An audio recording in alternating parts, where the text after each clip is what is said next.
Gopalakrishna Gokhale, Rabindranath Tagore, Muhammad Ali Jinnah, Annie Besant, CP Ramaswami Iyer, Jawaharlal Nehru, Gandhiji തുടങ്ങിയ Indian സ്വാതന്ത്ര്യ സമരത്തിലെ അതികായകന്മാരുടെ ആശയങ്ങളിൽ ആകൃഷ്ടയായിരുന്നു സരോജിനി നായിഡു.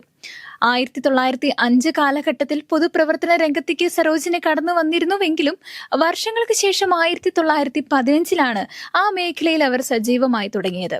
1914 ലണ്ടനിൽ വെച്ചാണ് സരോജിനി ആദ്യമായിട്ട് ഗാന്ധിജിയെ കണ്ടുമുട്ടുന്നത്.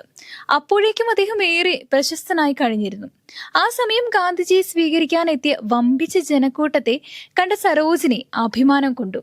ഗാന്ധിജിയുടെ വ്യക്തിത്വവും കർമ്മമണ്ഡലവും സരോജിനിയെ ഏറെ ആകർഷിച്ചിരുന്നു. തുടർന്ന് ഗാന്ധിജിയുടെ ഒരു ഉറ്റ സുഹൃത്തും ആരാധനാപാത്രവുമായി തീർന്ന അവർ 1919 മുതൽ അദ്ദേഹവുമൊത്ത് ഒന്നിച്ച് പ്രവർത്തിക്കാൻ ആരംഭിക്കുകയായിരുന്നു. അതേ വർഷം തന്നെ 1915 ബോംബെ കോൺഗ്രസിലും 1917 കൊൽക്കത്ത കോൺഗ്രസിലും സരോജിനി പങ്കെടുത്തു. തുടർന്ന് റൗലത്ത് നിയമം പാസായപ്പോൾ അതിനെതിരായ പ്രചരണത്തിനായിട്ട് ഇന്ത്യയിലുടനീളം സഞ്ചരിച്ചു.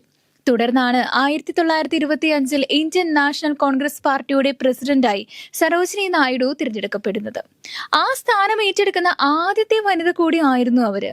മഹാത്മാഗാന്ധിയെ പോലെ തന്നെ അഹിംസയിൽ വിശ്വസിച്ചിരുന്ന വ്യക്തിത്വത്തിനുടമയായിരുന്നു സരോജിനി. ഗാന്ധിയൻ തത്വങ്ങൾ ലോകത്തിന്റെ മറ്റു ഭാഗങ്ങളിലേക്ക് പ്രചരിപ്പിക്കുന്നതിൽ വലിയൊരു പങ്ക് തന്നെ ആയിരുന്നു അവരും വഹിച്ചിരുന്നത്.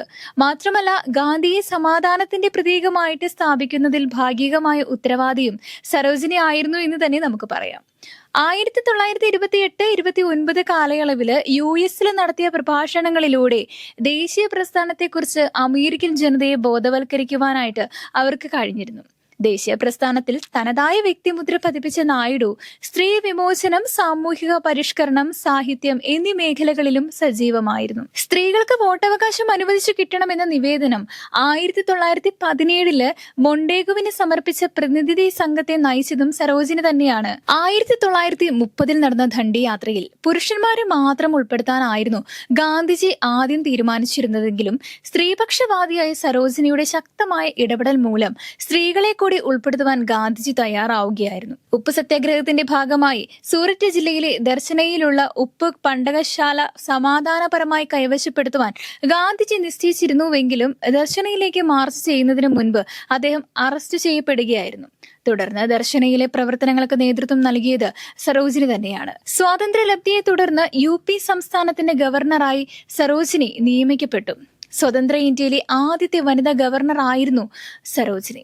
ഖിലാഫത്ത് പ്രസ്ഥാനം, സബർമതി കരാർ, സത്യാഗ്രഹ പ്രതിജ്ഞ, സിവിൽ നിയമലംഘന പ്രസ്ഥാനം എന്നിവയുൾപ്പെടെ അദ്ദേഹത്തിന്റെ എല്ലാ പ്രചരണങ്ങളെയും അവർ പിന്തുണച്ചിരുന്നു. സരോജിനിയുടെ സ്വാതന്ത്ര്യ സമരങ്ങളിലെ പങ്കാളിത്തം 1930, 32, 42 വർഷങ്ങളില് 21 മാസം ജയിൽവാസങ്ങൾക്ക് വിധേയയായി. സ്വാതന്ത്ര്യാനന്തരം സരോജിനി നായിഡു യുണൈറ്റഡ് പ്രവിശ്യകളുടെ, അതായത് ഇന്നത്തെ ഉത്തർപ്രദേശിന്റെ ആദ്യത്തെ ഗവർണറായി. തുടർന്ന് 49 മരിക്കുന്നത് വരെ ആ സ്ഥാനത്ത് തുടർന്നിരുന്നു. എനിക്ക് ജീവൻ ഉള്ളിടത്തോളം, എന്റെ ഈ കൈകളിലൂടെ രക്തം ഒഴുകുന്നിടത്തോളം ഞാൻ സ്വാതന്ത്ര്യത്തിന്റെ ലക്ഷ്യം ഉപേക്ഷിക്കില്ല. ഞാനൊരു സ്ത്രീ മാത്രമാണ്, ഒരു കവി മാത്രമാണ്. പക്ഷേ ഒരു സ്ത്രീ എന്ന നിലയിൽ വിശ്വാസത്തിന്റെയും ധൈര്യത്തിന്റെയും ആയുധങ്ങളും ധൈര്യത്തിന്റെ പരിചയവും ഞാൻ നിങ്ങൾക്ക് നൽകുന്നു. ഒരു കവി എന്ന നിലയിൽ പാട്ടിന്റെയും ശബ്ദത്തിന്റെയും പതാക, യുദ്ധത്തിലേക്കുള്ള കാഹളം ഞാൻ എറിയുന്നു.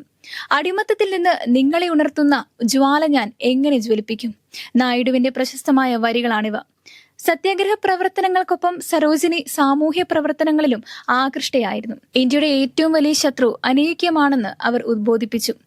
ശിശുവിവാഹം, പർദ്ദ സമ്പ്രദായം എന്നിവയ്ക്കെതിരെ അവർ പ്രചാരണം നടത്തി. ആരെയും ആകർഷിക്കുന്ന തരത്തിലായിരുന്നു അവരുടെ പ്രസംഗ ശൈലി. സ്ത്രീ സ്വാതന്ത്ര്യം, ഹിന്ദു മുസ്ലിം മൈത്രി എന്നിവയ്ക്ക് അവ മുന്തിയ പരിഗണന നൽകി. പൊതുപ്രവർത്തന രംഗത്ത് സ്ത്രീകൾക്ക് സവിശേഷ പങ്ക് വഹിക്കാനുണ്ടെന്ന് ഭാരതത്തെ ബോധ്യപ്പെടുത്തിയത് നായിഡുവാണ്. വിശ്വപ്രസിദ്ധമായ കവയിത്രി, സ്വാതന്ത്ര്യ സമരങ്ങളിലെ മുന്നണി പടയാളി, ഉജ്ജ്വലയായ വാഗ്മി, ഹിന്ദു മുസ്ലിം മൈത്രിക്ക് വേണ്ടി അക്ഷീണം പ്രയത്നിച്ച മനുഷ്യസ്നേഹി എന്നീ നിലകളിലെല്ലാം സരോജിനി എന്നും സ്മരിക്കപ്പെടും. ഒപ്പം സരോജിനി നായിഡു ഭാരതത്തിലെ സ്ത്രീകൾക്ക് എല്ലാ കാലത്തേക്കുമുള്ള ഉത്തമ മാതൃകയാണ്. വീട്ടമ്മയും പൊതുപ്രവർത്തകയുമായി ഒരേ സമയം തന്നെ ശോഭിക്കുവാൻ അവർക്ക് കഴിഞ്ഞിരുന്നു. ശക്തമായ പ്രസംഗങ്ങളും കവിതകളും നയവൈദഗ്ധ്യത്തോടു കൂടിയ പ്രവർത്തനങ്ങളും ലക്ഷ്യങ്ങളിലെ പവിത്രതയുമാണ് അവരെ ശ്രേഷ്ഠയാക്കിയത്.